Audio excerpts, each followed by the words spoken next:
C'est une décision logique et somme toute regrettable. Le Hamas ne participera pas au second tour de l'élection municipale palestinienne qui est prévue le 26 mars prochain.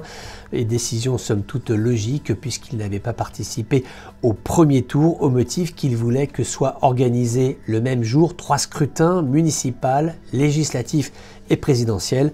Or, le président Mahmoud Abbas avait refusé, il avait même annulé l'élection présidentielle. Ceci donc nous conduit à un second tour en demi-teinte qui se déroulera en Cisjordanie. Rappelons que le premier tour avait déplacé 66% des électeurs palestiniens qui ont accordé une victoire timide, mais une victoire tout de même au mouvement Fatah. Donc ceci témoigne de ce climat toujours difficile entre la Cisjordanie et Gaza qui n'a pas compris la visite du président Mahmoud Abbas qui a rencontré le ministre israélien de la Défense Benny Gantz.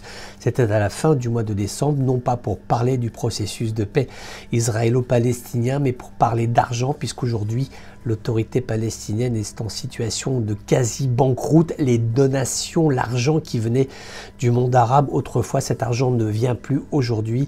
L'autorité palestinienne ne sait plus comment faire pour boucler ces fins de mois. Israël a pris une série de mesures pour l'aider à oxygéner son économie et à faire en sorte que au moins les salaires puissent être versés. Ceci dans un climat émotionnel qui s'est considérablement dégradé en ce début d'année 2022 avec le cas de ce prisonnier palestinien. Il s'appelle Hicham Abu Awash. Il en est à 141 jours de grève de la faim. Ces jours aujourd'hui sont en danger.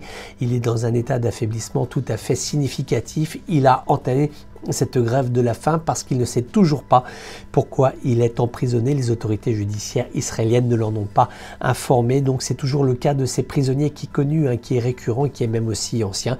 Ces prisonniers palestiniens qui sont maintenus en détention sans que l'autorité israélienne n'explique exactement ce qui est reproché à ces individus. Donc voilà un climat bien difficile en ce début d'année 2022 en Palestine.